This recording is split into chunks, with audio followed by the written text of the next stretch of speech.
Companies act को भी follow करेगा और बैंकिंग रेगुलेशंस को आरबीआई एक्ट को भी फॉलो करेगा। कंपनी लिमिटेड बाय गारंटी का मतलब क्या है? कंपनी लिमिटेड बाय गारंटी, यहाँ पर मेंबर गारंटी लेता है। किस बात की गारंटी लेता है? और है जो इंपॉर्टेंट है, वैसे तो और भी पॉइंट्स मॉड्यूल में दिए हुए हैं, लेकिन एक पॉइंट में आपको बता देता हूँ। हेलो बच्चा पार्टी, क्या हाल है? उम्मीद है सब लोग बहुत अच्छे होंगे। तो एक बार फिर से जीएनजी 2.0 में आप लोगों का स्वागत है। तो आज हम लोगों को शुरू करना है chapter number 6 companies act. Chapter number 5 LLP जो है ना, वो कंपनीज का और पार्टनरशिप का, ये बेसिकली कॉम्बिनेशन है। तो पहले कंपनी लॉ करेंगे, उसके बाद में एलएलपी करेंगे। एलएलपी एक टर्म में ही खत्म हो जाएगा, है ना। तो आज हम लोग स्टार्ट करेंगे कंपनीज एक्ट 2013।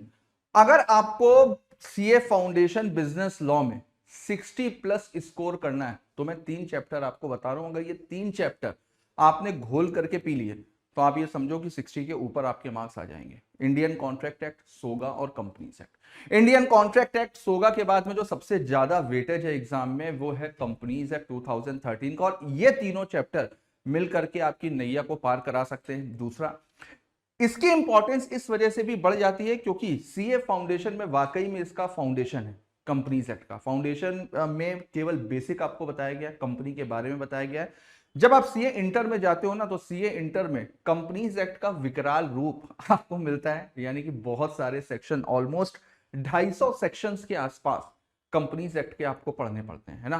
पूरा का पूरा कॉर्पोरेट लॉ है आपके में, तो कंपनी लॉ का अच्छा खासा पोर्शन सीए इंटर में आपको पढ़ना पड़ता है। इस वजह से कंपनीज एक्ट 2013 आपके लिए बहुत इंपॉर्टेंट हो जाता है, क्योंकि जब आपका बेसिक स्ट्रांग होगा तभी जाकर के सीए इंटर में आप अच्छा कर पाओगे। ठीक है, तो चलिए फटाफट से स्टार्ट करते हैं कंपनीज एक्ट 2013।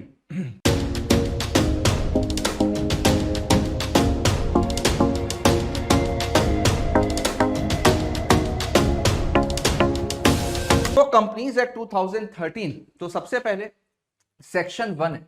सेक्शन 1 क्या बताता है? सेक्शन 1 बताता है कि भाई कंपनीज एक्ट 2013 इन्फोर्स हो रहा है, ये रिपील कर रहा है कंपनीज एक्ट 1956 को।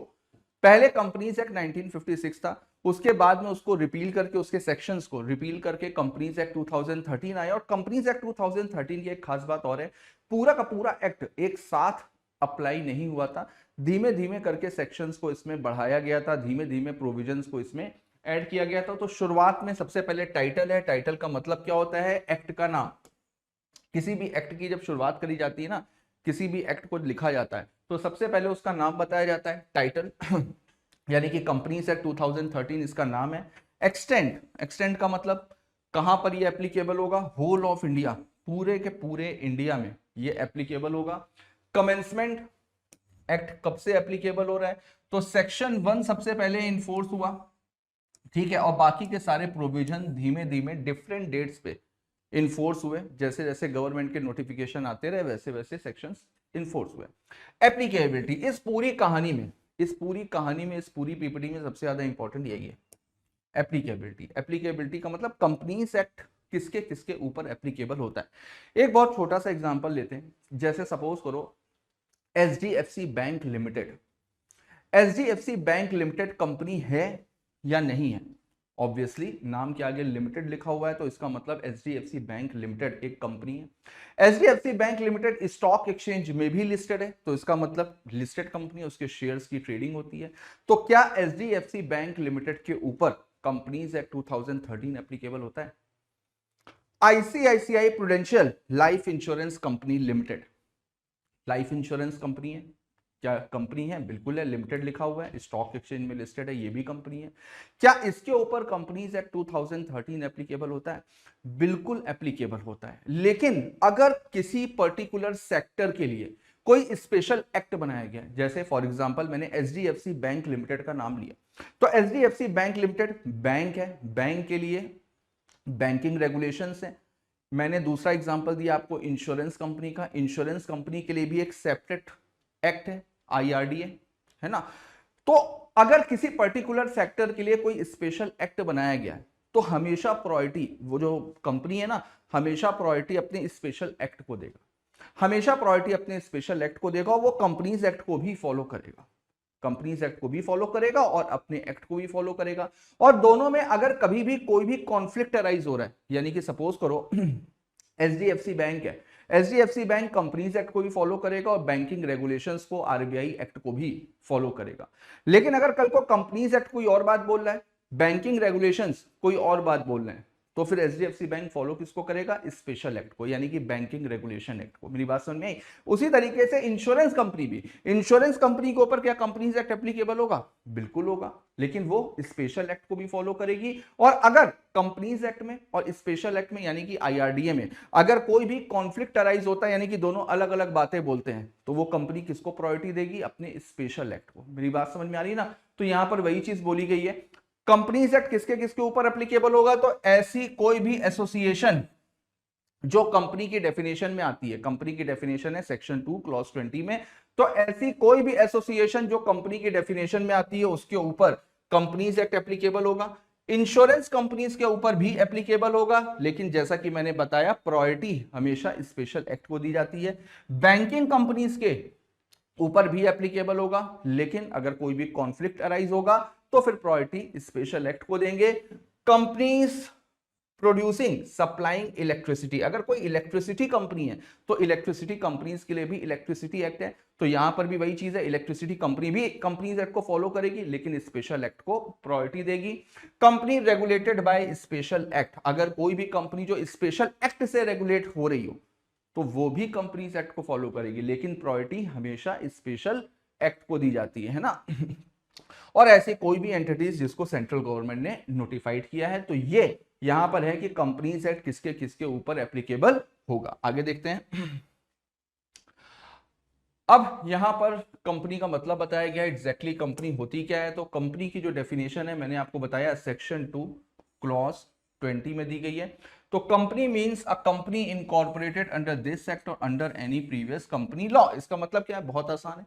पहले कंपनीज एक्ट 1956 चलता था, उसके बाद में आया कंपनीज एक्ट 2013, और 1956 से पहले भी बहुत सारे कंपनीज एक्ट हुए। कोई कंपनी लॉ ऐसा नहीं कि आजादी के बाद से इंडिया में कंपनीज इनकॉर्पोरेट होना शुरू हुई है, नहीं, ब्रिटिश गवर्नमेंट के समय से चलती चली आ रही है। और इंडिया की अगर पहली कंपनी देखा जाए ना तो ईस्ट इंडिया कंपनी है। इंडिया में जो कंपनी का जो कंपनी के कस्टम लाने वाली है वो ईस्ट इंडिया कंपनी, इंडिया में सबसे पहले ईस्ट इंडिया कंपनी आई थी। ईस्ट इंडिया कंपनी ने ही यहाँ पर कंपनी का प्रोविजन शुरू किया है ना। इंडिया की अगर पहली कंपनी देखा जाए तो ईस्ट इंडिया कंपनी थी। तो अब अगर मान लीजिए कि 1935 में, बहुत सारी कंपनियां जो 100 साल पुरानी है, अब मान लीजिए 1935 में कोई कंपनी इनकॉर्पोरेट हुई, तो क्या वो कंपनीज एक्ट 2013 में कंपनी की डेफिनेशन में नहीं आएगी? बिल्कुल कवर होगी। इसी वजह से लिखा हुआ है ऐसी कोई भी कंपनी जो कंपनीज एक्ट 2013 में इनकॉर्पोरेट हुई हो या किसी भी पुराने कंपनी लॉ में इनकॉर्पोरेट हुई हो, उसको कंपनी की डेफिनेशन में इंक्लूड किया जाएगा। यानी कंपनीज एक्ट 2013 जितनी भी पुरानी कंपनीज हैं उनके ऊपर भी एप्लीकेबल होगा, और जितनी भी नई कंपनीज है जो कंपनीज एक्ट 2013 में इनकॉर्पोरेट हो रही हैं उसके ऊपर तो एप्लीकेबल होगा ही होगा। A company is an incorporated association which is an artificial person created by law having a separate legal entity with a perpetual succession। ये कंपनी के बेसिकली फीचर। कंपनी एक आर्टिफिशियल पर्सन होती है, ये चीज मैंने आपको पहले भी बताई थी कि अगर कहीं पर भी पर्सन वर्ड आया है तो पर्सन इंक्लूड्स नेचुरल पर्सन और आर्टिफिशियल पर्सन। नेचुरल पर्सन का मतलब क्या हुआ? नेचुरल पर्सन का मतलब हम लोग इंडिविजुअल्स, ठीक। और आर्टिफिशियल पर्सन का मतलब क्या हुआ? जिसको लॉ ने रिकॉग्नाइज किया, जिसको लॉ ने रिकॉग्नाइज किया, और जैसे कंपनी हो गई, एलएलपी हो गई, ये सब आर्टिफिशियल पर्सन है। नेचुरल हमारे जैसे इनके हाथ पांव नहीं होते, इनके सेंसेस नहीं होते, लेकिन इनको पर्सन की डेफिनेशन में इंक्लूड किया जाता है। तो कंपनी बिल्कुल एक आर्टिफिशियल पर्सन होती है। कंपनी एक सेपरेट लीगल एंटिटी होती है। सेपरेट लीगल एंटिटी का मतलब, सेपरेट का मतलब डिफरेंट, लीगल का मतलब कानूनी, एंटिटी का मतलब पर्सनालिटी। यानी कानून की नजर में कंपनी एक डिफरेंट पर्सनालिटी है। जो लोग कंपनी को इनकॉर्पोरेट करते हैं वो अलग होते हैं और कंपनी अलग होती है। कोई भी आदमी ये नहीं कह सकता कि ये कंपनी उसकी है। क्यों? क्योंकि कंपनी एकदम डिफरेंट पर्सनालिटी होती है। With a perpetual succession, company law के थ्रू बनती है, लॉ के ही थ्रू बंद हो जाती है। इवन 100% मेंबर्स की डेथ हो जाए, अगर 100% मेंबर्स की भी डेथ हो जाए ना तो भी कंपनी बंद नहीं होती है, कंपनी चलती रहती है। मेंबर्स आते रहते हैं, जाते रहते हैं, लेकिन कंपनी चलती रहती है। कंपनी लॉ के थ्रू इनकॉर्पोरेट हुई है तो लॉ के ही थ्रू बंद होगी। लॉ के थ्रू बंद होगी इसका मतलब क्या है? लॉ में वाइंडिंग अप का प्रोसीजर है। लॉ में कंपनी को बंद करने का प्रोसीजर है, उसी प्रोसीजर को फॉलो करने के बाद में कंपनी बंद होगी। अब उसके बाद में देखते हैं टाइप ऑफ कंपनीज। कंपनी कितने तरह की होती है? तो सबसे पहले on the basis of liability, liability के बेसिस पर कंपनी कितने तरीके की होती है इसको समझते हैं एक बार। On the basis of liability, on the basis of liability company कितने तरह की होती है? तो इसको 3 पार्ट में डिवाइड कर लेते हैं।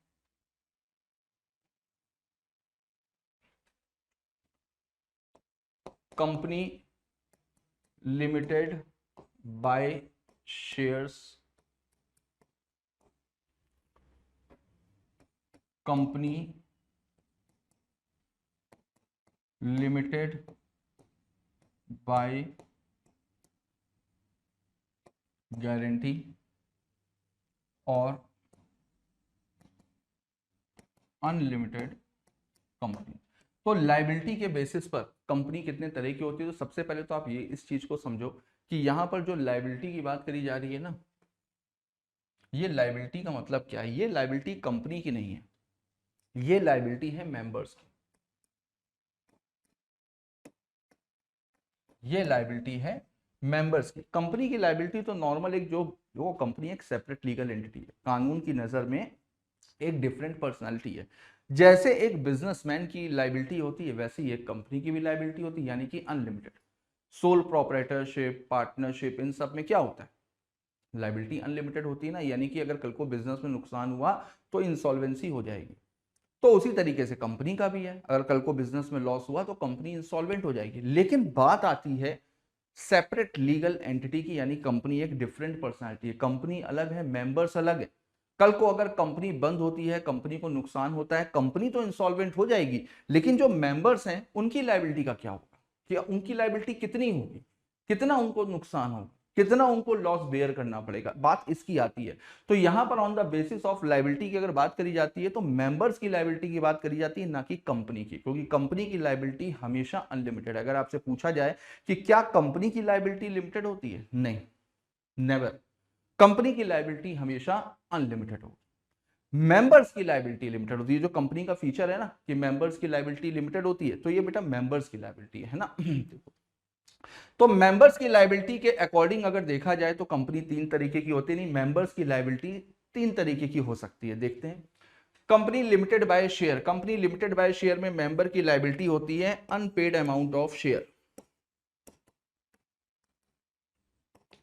Unpaid amount of share. इसका एक एग्जांपल ले लेते हैं। जैसे शेयर का प्राइस है 10 रुपए, शेयर होल्डर ने पे कर दिया है 7 रुपए, तो अनपेड कितना बचा? अनपेड बचा 3 रुपए। ठीक। कल को कंपनी को करोड़ों रुपए का नुकसान हो जाए, कल को कंपनी को करोड़ों रुपए का नुकसान हो जाए, कंपनी अपने मेंबर से कितना पैसा मंगा सकती है? केवल अनपेड अमाउंट ऑफ शेयर, यानी कि केवल और केवल 3 रुपए। इसीलिए वजह से बोला जाता है कि कंपनी में मेंबर्स की लायबिलिटी लिमिटेड होती है। उसको कोई फर्क नहीं पड़ता कंपनी को कितना नुकसान हुआ है, कंपनी पूरा का पूरा नुकसान खुद बेयर करेगी, क्योंकि सेपरेट लीगल एंटिटी का मतलब ही यही है। प्रॉफिट कंपनी का, एसेट कंपनी की, लायबिलिटी कंपनी की, लॉसेस कंपनी के, हर एक चीज कंपनी की। इवन एक केस लॉ है, इंश्योरेबल इंटरेस्ट भी कंपनी का होता है।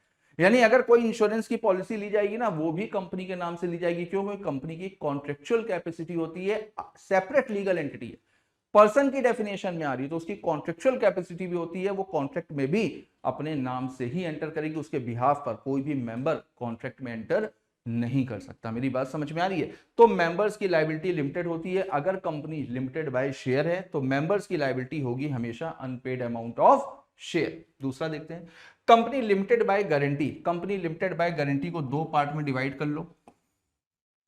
Company limited by guarantee having share capital, company limited by guarantee not having share capital. अगर company limited by guarantee having a share capital है और company limited by guarantee not having a share capital है। अब company limited by guarantee होता क्या है?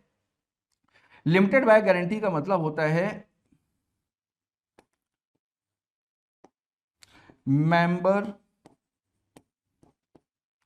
Takes guarantee in MOA, member memorandum of association में guarantee लेता है। किस बात की गारंटी लेता है? कि ही और she will contribute that amount, कुछ भी अमाउंट हो सकता है, eight the time of wind up, जब कंपनी बंद होगी तो हम इतना पैसा कंट्रीब्यूट करेंगे। कंपनी लिमिटेड बाय गारंटी का मतलब क्या है? कंपनी लिमिटेड बाय गारंटी, यहां पर मेंबर गारंटी लेता है। किस बात की गारंटी लेता है? वो कहता है कि जब कंपनी बंद होगी तो हम इतना पैसा कंट्रीब्यूट करेंगे, तो इस बात की गारंटी ली जाती है। ये गारंटी कहां ली जाती है? मेमोरेंडम ऑफ एसोसिएशन में, कि जब कंपनी बंद होगी तो हम इतना पैसा देंगे। सपोज किसी मेंबर ने गारंटी ली 1 लाख रुपए की, कल को कंपनी को करोड़ों रुपए का नुकसान हो गया, कंपनी मेंबर से कितना पैसा ले सकती है? केवल 1 लाख रुपए, जितने अमाउंट की उसने गारंटी ली थी। मेरी बात समझ आई? और वो पैसा कंपनी केवल और केवल जब बंद होगी, लॉस होना इंपॉर्टेंट नहीं है, बंद होना इंपॉर्टेंट है। जब कंपनी बंद होगी तब मेंबर इतना पैसा कंट्रीब्यूट करेगा। जैसे लिमिटेड बाय शेयर में जो अनपेड अमाउंट है ना, ये company can call any time, company किसी भी समय इस अमाउंट को कॉल कर सकती है। जब उसको पैसों की जरूरत होगी तब मेंबर से कॉल कर लेगी। लेकिन कंपनी लिमिटेड बाय गारंटी में केवल और केवल वाइंड अप के समय पर ही कंपनी कॉल कर सकती है, उसके पहले नहीं कर सकती। मेरी बात समझ में आई? तो कंपनी लिमिटेड बाय गारंटी में भी मेंबर्स की लायबिलिटी लिमिटेड होती है, जितने अमाउंट की उसने गारंटी ली है बस उसके लिए लायबल होगा। अब limited by guarantee having a share capital है, तो यहां पर मेंबर की लायबिलिटी टू फोल्ड होगी। टू फोल्ड कैसे होगी? एक तो कंपनी लिमिटेड बाय गारंटी है तो गारंटी वाली हो गई, और दूसरा हैविंग शेयर कैपिटल है तो जो शेयर कैपिटल वाली लायबिलिटी है वो भी होगी।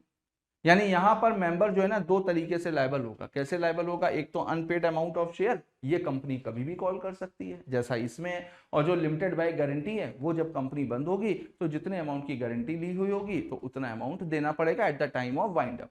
और company not having a share capital है तो जैसा नॉर्मल कंपनी है लिमिटेड बाय गारंटी वैसे ही होगी, है ना? मेरी बात समझ में आई सबको? तीसरा आता है अनलिमिटेड कंपनी। अनलिमिटेड कंपनी का मतलब क्या होता है? नाम से ही समझ में आ रहा है, अनलिमिटेड कंपनी का मतलब जहां पर मेंबर्स की लायबिलिटी अनलिमिटेड होती है। यहां पर मेंबर्स की लायबिलिटी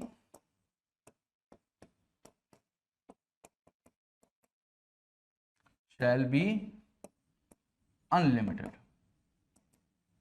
अनलिमिटेड का मतलब up to loss of company, company का जितना भी नुकसान हुआ है उसकी रिस्पॉन्सिबिलिटी अनलिमिटेड कंपनी में मेंबर्स की होती है। बस इतना ध्यान रखने वाली चीज है कि ये जो लायबिलिटी होती है ना मेंबर्स की, भले ही अनलिमिटेड होती है, ये कंपनी के लिए होती है, थर्ड पार्टी के लिए नहीं होती है। इसका मतलब क्या हुआ? थर्ड पार्टी यानी कि जो क्रेडिटर है ना, अगर वो डायरेक्टली मेंबर से पैसा लेना चाहें तो नहीं ले सकते। जैसे पार्टनरशिप फर्म में है, तो पार्टनरशिप फर्म में अगर फर्म पैसा नहीं दे रही है थर्ड पार्टी को, तो थर्ड पार्टी क्या करेगी? पार्टनर से पैसा रिकवर करेगी, है ना? लेकिन यहाँ पे ऐसा नहीं होता। अगर कंपनी क्रेडिटर को पैसा नहीं दे रही है तो क्रेडिटर कभी भी डायरेक्टली मेंबर से क्लेम नहीं कर सकता। वो ये नहीं कह सकता कि आपकी तो अनलिमिटेड लायबिलिटी है, आप पैसा दो ना। वो पैसा मांगेगा कंपनी से। क्यों? क्योंकि कंपनी एक सेपरेट लीगल एंटिटी होती है। कंपनी की अपनी अलग लायबिलिटीज हैं, अपने प्रॉफिट्स हैं, अपने लॉसेस हैं। मेंबर्स कंपनी के लिए लायबल होंगे, थर्ड पार्टी के लिए लायबल नहीं होंगे। मेरी बात समझ में आ रही है? थर्ड पार्टी मेंबर से क्लेम नहीं कर सकती। हाँ, मेंबर से क्लेम कौन करेगा? कंपनी। क्रेडिटर मांगेगा कंपनी से, कंपनी मांगेगी मेंबर से। क्लियर है? आगे देखते हैं। तो देखो, ये मैंने आपको ब्रीफ कर दिया है, एक बार इसको पढ़ना 100% समझ में आ जाएगा, है ना? बिल्कुल सेम वही है जो मैंने अभी आपको ब्रीफ किया। अब देखो, on the basis of members, members के बेसिस पर कंपनी कितने तरीके की होती है? 3 तरीके की होती है। एक वन पर्सन कंपनी, एक प्राइवेट कंपनी और एक पब्लिक कंपनी। पब्लिक कंपनी का मतलब जिस कंपनी के नाम के आगे लिमिटेड वर्ड लिखा होगा उसको बोला जाता है पब्लिक लिमिटेड। पब्लिक लिमिटेड में मिनिमम 7 मेंबर्स होते हैं और मैक्सिमम अनलिमिटेड हो सकते हैं। प्राइवेट लिमिटेड कंपनी में मिनिमम 2 मेंबर्स होते हैं और मैक्सिमम 200 हो सकते हैं, उससे ज्यादा नहीं हो सकते हैं। और उसमें आती है ओपीसी। ओपीसी पहले नहीं हुआ करती थी, कंपनीज एक्ट 2013 में इसको इंट्रोड्यूस किया गया सेक्शन 2 क्लॉज 62 में। सेक्शन 2 क्लॉज 62 में ओपीसी को इंट्रोड्यूस किया गया। OPC is the type of private limited. OPC is the type of private limited. इसके भी नाम के आगे प्राइवेट लिमिटेड लिखा होता है, बस ब्रैकेट में ओपीसी लिखा रहता है, ब्रैकेट में ओपीसी लिखा रहता है, ताकि देख करके पता चल जाए कि इसमें ये 1% कंपनी है। अब ये होती क्या है, नाम से ही समझ में आ रहा है 1% कंपनी, यानी कि एक ही पर्सन इसमें मेंबर होगा। ओपीसी में केवल और केवल एक ही मेंबर होता है, ना मिनिमम ना मैक्सिमम, बस केवल और केवल एक ही बंदा उसमें मेंबर होगा। अब ओपीसी एक सोल प्रोप्राइटरशिप का एक बहुत बड़ा और बहुत अच्छा ऑप्शन है कि अगर कल को मेरे को अकेले बिजनेस करना है, मैं कॉर्पोरेट लेवल पे अकेले बिजनेस करना चाहता हूं, तो पहले मेरी मजबूरी थी कि कम से कम 2 लोग होने चाहिए प्राइवेट लिमिटेड के लिए। अब आज की तारीख में मुझे अकेले बिजनेस करना है, मुझे किसी का साथ नहीं चाहिए, तो फिर मैं ओपीसी को इनकॉर्पोरेट कर सकता हूं, कॉर्पोरेट लेवल पे अपना बिजनेस स्टार्ट कर सकता हूं। अब ओपीसी में होता क्या है कि चूंकि एक बंदा मेंबर है, तो परपेचुअल सक्सेशन फीचर तो सारी कंपनीज के ऊपर एप्लीकेबल होगा, इसके ऊपर भी एप्लीकेबल होगा। लेकिन अगर उस पर्सन की डेथ हो गई तो फिर क्या हो, तो फिर यहां पर ये प्रोविजन दिया गया है कि 1% कंपनी में नॉमिनी का नाम देना जरूरी है, वो भी इनकॉर्पोरेशन के समय पे ही। जिस समय कंपनी इनकॉर्पोरेट होगी, जो ओपीसी का मेंबर है वो एक नॉमिनी का नाम देगा। In the event of death of member और इनकैपेसिटी टू कॉन्ट्रैक्ट, वहां पर नॉमिनी कंपनी का मेंबर बन जाता है ना। और ओपीसी को बहुत सारे प्रिविलेज भी मिलते हैं, देखते हैं। थोड़ा सा पानी पीते हैं, ठीक है, बोलते बोलते बिल्कुल गला सूखता है।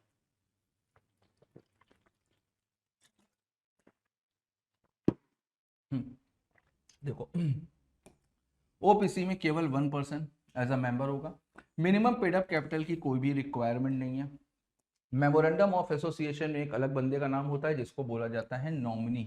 यही चीज मैंने बताई। जब उसकी डेथ हो जाएगी सब्सक्राइबर की यानी कि मेंबर की, तो उस केस में जो नॉमिनी है वो कंपनी का मेंबर बन जाएगा और वो अपना एक नॉमिनी अपॉइंट कर देगा। तो जब उसकी डेथ होगी तो उसका नॉमिनी मेंबर बन जाएगा, है ना।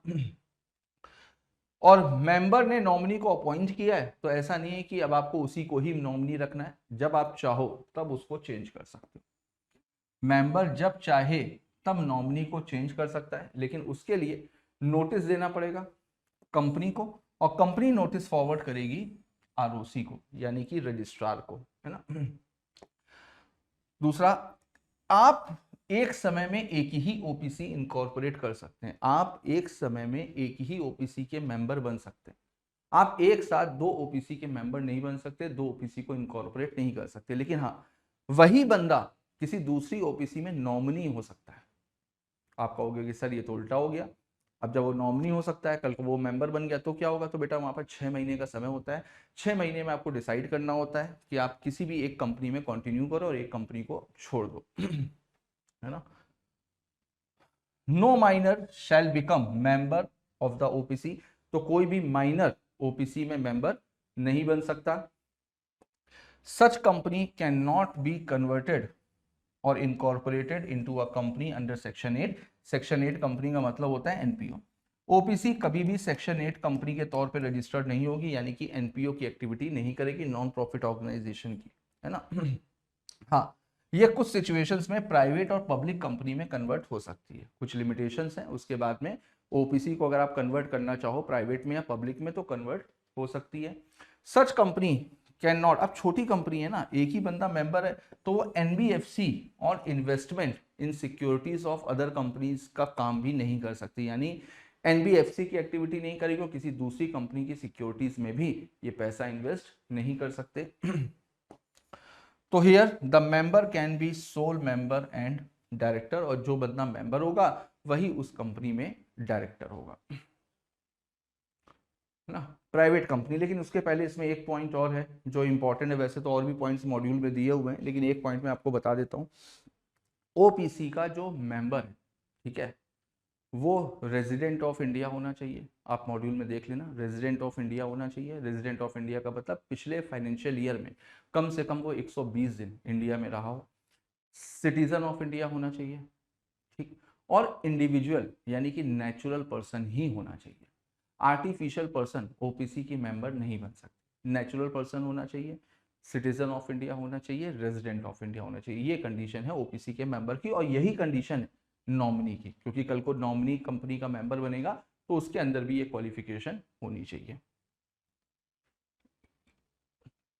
प्राइवेट कंपनी, प्राइवेट कंपनी को एक चीज एक बार समझते हैं, प्राइवेट कंपनी क्या होती है। मैं आपको बताता हूँ, इसका एग्जाम में क्वेश्चन पूछा जा सकता है, तो बहुत ध्यान से समझना। प्राइवेट कंपनी, प्राइवेट कंपनी कौन सी कंपनी होती है? प्राइवेट कंपनी मैंने आपको बताया कि मिनिमम 2 मेंबर होते हैं, मैक्सिमम 200 मेंबर्स हो सकते हैं, इससे ज्यादा नहीं हो सकते।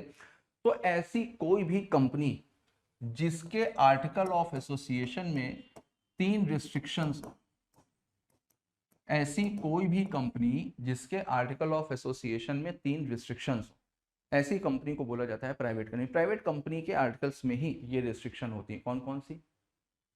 पहला,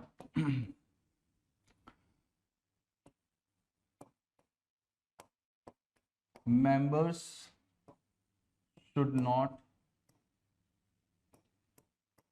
एक्सीड 200, 200 से ज्यादा मेंबर्स नहीं होने चाहिए, ठीक। दूसरा, प्रोहिबिट टू पब्लिक इशू। तीसरा, restrict to transfer its shares, ठीक। ऐसी कोई भी कंपनी जिसके आर्टिकल ऑफ एसोसिएशन में ये 3 पॉइंट लिखे हो, तो ऐसी कंपनी को बोला जाएगा प्राइवेट कंपनी। कौन कौन सी? सबसे पहले तो मेंबर्स 200 से ज्यादा नहीं होने चाहिए। दूसरा, prohibit to public issue. Prohibit to public issue का मतलब किसी भी कीमत पे, किसी भी सिचुएशन में, किसी भी सर्कमस्टेंसेस में आप पब्लिक इशू नहीं ला सकते। पब्लिक इशू केवल और केवल पब्लिक लिमिटेड कंपनी ला सकती है। प्राइवेट कंपनी को प्रोहिबिट किया गया। प्रोहिबिट का मतलब आप सर के बल भी खड़े हो जाओगे ना तो भी नहीं ला सकते, किसी भी कीमत पे पब्लिक इशू नहीं ला सकते। तीसरा, restrict to transfer it shares. Company के शेयर्स को ट्रांसफर करने को लेकर के रिस्ट्रिक्शंस होती हैं। जो प्राइवेट कंपनी होती है ना, उसके शेयर्स को ट्रांसफर करने को लेकर के रिस्ट्रिक्शंस होती हैं। रिस्ट्रिक्शंस का मतलब कुछ टर्म्स और कंडीशंस होती हैं। रिस्ट्रिक्शन, क्योंकि रिस्ट्रिक्शन और प्रोहिबिशन में बच्चे कंफ्यूज हो जाते हैं। प्रोहिबिट का मतलब ये काम आप कर ही नहीं सकते, रिस्ट्रिक्ट का मतलब ये काम आप कर सकते हो लेकिन कुछ टर्म्स और कंडीशंस को पूरा करने के बाद में। तो प्राइवेट कंपनी में शेयर्स को ट्रांसफर करने को लेकर के कुछ रिस्ट्रिक्शंस होती हैं। उन रिस्ट्रिक्शन को पूरा करने के बाद में तभी आप शेयर्स को ट्रांसफर कर सकते हो, ठीक। अब मेंबर 200 से ज्यादा नहीं होने चाहिए, मेंबर 200 से ज्यादा नहीं होने चाहिए। तो इस वजह से समय समय पर मेंबर्स की काउंटिंग करवाना जरूरी है। अगर 200 से ज्यादा मेंबर्स हो गए ना, 201 भी हो गए, तो फिर ये कंपनी कन्वर्ट हो जाएगी पब्लिक लिमिटेड में। फिर पब्लिक लिमिटेड के जो कंप्लायंसेस है ना, उनको फॉलो करना पड़ेगा। पब्लिक लिमिटेड कंपनी की गाइडलाइंस इनको फॉलो करनी पड़ेगी। इनको जो भी प्रिविलेजेस मिल रही ना, वो प्रिविलेजेस नहीं मिलेंगी, वो प्रिविलेजेस खत्म अगर 201 मेंबर भी हो गए। तो इस वजह से समय समय पर यह देखना बहुत जरूरी होता है कि मेंबर्स 200 से कम है ना, 200 से ज्यादा तो नहीं पहुंच गए, है ना। अब जब ये मेंबर्स की काउंटिंग करेंगे, जब ये मेंबर्स की काउंटिंग करेंगे तो इनको कुछ बातें ध्यान रखनी पड़ेंगी। जैसे जॉइंट शेयर होल्डर्स को सिंगल माना जाएगा। जैसे मिस्टर ए और मिस्टर बी, ये दोनों लोग मिल करके किसी प्राइवेट कंपनी के शेयर्स को होल्ड कर रहे हैं, तो जब मेंबर्स की काउंटिंग होगी ना, तो ए और बी को अलग अलग नहीं गिना जाएगा, एक ही माना जाएगा। यानी वहां पर मेंबर्स कितने माने जाएंगे? एक। वहां पर मेंबर एक ही माना जाएगा, अलग अलग दोनों को काउंट नहीं किया जाएगा। दूसरा, कंपनी के अगर कुछ एम्प्लॉय हैं या कंपनी के अगर कोई एक्स एम्प्लॉय है तो उनको काउंट नहीं किया जाएगा। कंपनी के अगर एम्प्लॉय शेयर्स को होल्ड कर रहे हैं या कंपनी के एक्स एम्प्लॉयज शेयर्स को होल्ड कर रहे हैं, तो फिर उनको कंपनी का मेंबर नहीं माना जाएगा। मेंबर्स में काउंटिंग नहीं, वैसे तो मेंबर्स होंगे लेकिन जब 200 मेंबर की काउंटिंग होगी ना, उसमें काउंट नहीं किया जाएगा। मेरी बात समझ में आ रही है? यहां पर दिमाग में लगाने वाली बात यह है कि ये कौन होते हैं? X employ. एक्स एम्प्लॉय का मतलब क्या है? एक्स एम्प्लॉय का बेटा मतलब है, ध्यान रखना, एक्स एम्प्लॉय का मतलब होता है कि जब कोई भी बंदा कंपनी में एम्प्लॉय था, जब कोई भी पर्सन कंपनी में एम्प्लॉय था, तब कंपनी ने उसको शेयर्स इशू किए, और उसके बाद में जब वो रिटायर हो गया तो रिटायरमेंट के बाद भी, कंपनी को छोड़ने के बाद भी वो उन शेयर्स को कंटिन्यू कर रहा है, उन शेयर्स को होल्ड कर रहा है, तो उसको बोला जाता है एक्स एम्प्लॉय। लेकिन अगर कोई बंदा कंपनी से रिटायर हो चुका है और आफ्टर रिटायरमेंट कंपनी उसको शेयर्स दे रही है, आफ्टर रिटायरमेंट कंपनी उसको शेयर्स दे रही है, तो उसको एक्स एम्प्लॉय नहीं माना जाएगा। ये बात ध्यान रखना, एग्जाम में क्वेश्चन आता है, बच्चे कंफ्यूज हो जाते हैं। यहां पर इंपॉर्टेंट क्या है? इंपॉर्टेंट है टाइमिंग। कंपनी ने उसको शेयर्स कब इशू किए थे? जब वो बंदा एम्प्लॉयमेंट में था, तब कंपनी ने उसको शेयर्स इशू किए थे, तभी उसको एक्स एम्प्लॉय माना जाएगा। मेरी बात समझ में आ रही है ना? एक्स एम्प्लॉय, एक्स एम्प्लॉय का मतलब क्या है? आपका पुराना एम्प्लॉय, पुराना एम्प्लॉय का मतलब जब वो एम्प्लॉय था तब कंपनी ने उसको शेयर्स इशू किए, अब उसने कंपनी छोड़ दी है लेकिन अभी भी वो शेयर्स को कंटिन्यू कर रहा है, तो उसको एक्स एम्प्लॉय माना जाएगा। जब 200 मेंबर्स की काउंटिंग होगी तो उसको काउंट नहीं किया जाएगा, ठीक। लेकिन अगर कोई बंदा कंपनी को छोड़ चुका है, रिटायर हो रहा है, रिटायरमेंट के बाद में कंपनी उसको शेयर्स दे रही है, तो भाई अब तो वो रिटायर हो चुका है ना, अब तो वो बाहरी आदमी हो गया। अब अगर कंपनी उसको शेयर्स इशू करेगी तो फिर उसको मेंबर माना जाएगा, उसको 200 में काउंट किया जाएगा। तो ये चीज ध्यान रखना। इस वीडियो को चाहो तो रिपीट कर लेना, दोबारा सुन लेना, लेकिन ये चीज बहुत इंपॉर्टेंट है, एग्जाम के पॉइंट ऑफ व्यू से याद रखना, ठीक है। तो ये होती है प्राइवेट कंपनी। देखते हैं एक बार। तो प्राइवेट कंपनी में भी कोई मिनिमम पेड अप कैपिटल की रिक्वायरमेंट नहीं होती है। मिनिमम नंबर 2 होते हैं। ओपीसी मैंने बताया कि प्राइवेट कंपनी की ही तरह से होती है, लेकिन उसमें 1 होते हैं। मैक्सिमम नंबर 200 होते हैं, जैसा कि मैंने बताया। Present employ cum members and erstwhile employ cum member, यानी कि एक्स एम्प्लॉय को काउंट नहीं किया जाता है ना। इसमें नहीं लिखा हुआ है, लेकिन ध्यान रखना, ज्वाइंट शेयर होल्डर्स को 1 माना जाता है। Right to transfer shares restricted होते हैं। Prohibition on invitation to subscriber, prohibit to public issue होता है। स्मॉल कंपनी, स्मॉल कंपनी हमेशा प्राइवेट कंपनी होगी, कभी भी पब्लिक कंपनी नहीं हो सकती। और ओपीसी हमेशा प्राइवेट कंपनी के तौर पर ही इनकॉर्पोरेट होती है, ठीक है। नेक्स्ट आता है आपका पब्लिक कंपनी। पब्लिक कंपनी का मतलब, पब्लिक कंपनी का मतलब नॉर्मल है कि जो कंपनी प्राइवेट ना हो उसको बोला जाएगा पब्लिक कंपनी, यानी कि वो कंपनी जिसके आर्टिकल्स में कोई भी रिस्ट्रिक्शन नहीं हो, कोई भी पॉइंट ना हो इस तरीके के, तो उसको बोला जाएगा public company. Is not a private company, articles do not have the restricting clauses. Shares freely transferable होते हैं, कोई मिनिमम पेड अप कैपिटल की रिक्वायरमेंट नहीं है आज की डेट में। मिनिमम मेंबर्स 7 होते हैं, मैक्सिमम अनलिमिटेड हो सकते हैं, कोई भी लिमिट नहीं है। और पब्लिक कंपनी की अगर कोई प्राइवेट कंपनी सब्सिडरी कंपनी है, अगर पब्लिक कंपनी की सब्सिडरी कंपनी कोई प्राइवेट कंपनी है, तो उसको भी पब्लिक कंपनी माना जाएगा। बस केवल इन 3 रिस्ट्रिक्शंस को छोड़ करके, ये 3 रिस्ट्रिक्शन तो वो भी फॉलो करेगी, लेकिन बाकी हर पर्पस के लिए उसको पब्लिक कंपनी माना जाएगा। आगे देखते हैं। तो नेक्स्ट आता है on the basis of control, है ना। तो आज के लिए इतना ही रखते हैं, ठीक है, आज के लिए इतना ही रखेंगे। आज हम लोगों ने on the basis of membership पढ़ा, तो यहां तक एक बार आप लोग अच्छे से रिवाइज करिएगा। नेक्स्ट टर्न पर इसको हम लोग आगे कंटिन्यू करेंगे, ठीक है। तो चलिए मिलते हैं नेक्स्ट एपिसोड में, तब तक के लिए all the best, good bye and thank you.